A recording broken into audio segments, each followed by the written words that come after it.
So I posted a picture of my dad's bar the other day. He's done construction all over the planet. I was a younger hippie kid going to UC Santa Cruz, as I said before. Part of me was torn because my dad was building a gas plant in Indonesia, which is where he got that bar. Still torn on that because I'm, a hippie, but we're all using gas and stuff all the time anyway, and, I don't know. But don't want to get too far into that. What I do want to talk about is him and alcohol. He's obviously, he's almost 78 years old.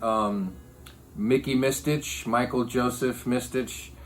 He grew up in East LA, and East LA was the Wild West back then. Think of Tombstone.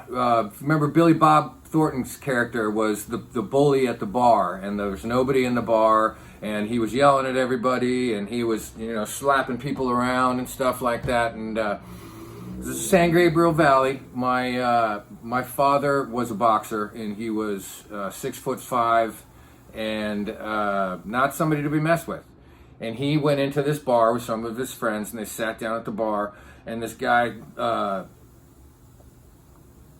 started in on some people, and my dad just wasn't paying attention to him, and then the guy started in on my dad. And my dad was sitting down at the time. I don't know if the guy knew how big my dad was or what he did, so my dad used the swivel of the bar stool as a rocket for his right hand and knocked the dude out in one shot. It's one of my favorite stories. And he jumped up ready to take on the rest of the people in the bar, because that's kind of what it was like. You go into a neighborhood, the neighborhood has their bar. That's why a lot of mixology doesn't get into neighborhood bars. That's because they don't want it. They want their little meeting place. It's more of a place about, like the old Tammany Hall when the political machines got hip to the fact that these boroughs, why there were so many bars in New York, because each borough had their own place that they wanted to hang out and be social. This is the same idea on a bigger scale. For a neighborhood, that block, they've got a bar, and that's where they hang out, and they don't want to spend $16 for a super fresh cocktail. They want to go there, drink, socialize, and do that kind of thing. So my dad jumped up, ready to start throwing with everybody in there. And the guy behind the bar, it was like silent for a second. The guy behind the bar was like, dude, thank you so much. And the guy felt humiliated, and he didn't show up there anymore. So it was just like in Tombstone when Kurt Russell beats the crap out of Billy Bob Thornton, the pudgy Billy Bob Thornton back then. And, he starts running the place, but my dad didn't start running the place. He just let those people be free. My father, the bar patron freer. Anyway, I wanted to tell that story, but I also wanted to tell you the story of my father stopping drinking 20 years ago. As I said, he did construction, and he was the main guy, the number one guy on the night shift, but he was the number one guy. So they were building I think they were building a mine. I think they were building a gold mine of some sort. And again, strip mining, doing crazy stuff to the environment, which, yeah, it sucks. But he had it was in Venezuela. He's going to watch this. Venezuela. He calls it Venezuela. And he's got a Colombian wife. I don't think he can do that, but he speaks fluent Spanish. It's hilarious.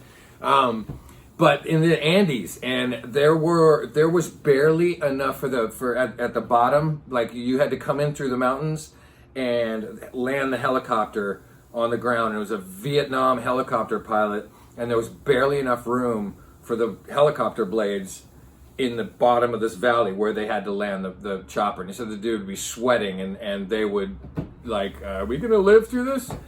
But it was a dry site. And my dad was in charge. He was in charge of these people. Anything happened to anybody there, it was on him.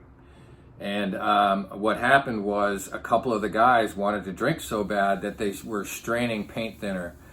And both the guys that were trying to do it and get drunk ended up passing away. And it was on his watch, and it was the last thing he saw. And he's never drunk again. I'm hoping that will turn into me getting that bar before he dies. Come on, that's just bad memories right there, man. Let me get that thing. But yeah, it's very sad. Sorry for the guys that lost their lives, but there's some people that just they'll do anything to get a drink, and it put my dad off to it, and he just never drank again. He did 12-step for a little while, but said he had a worse hangover from the crappy coffee and cigarettes than he ever did from drinking, so he just stopped. He smokes a lot of weed now, but I don't know if he'd be happy I say that.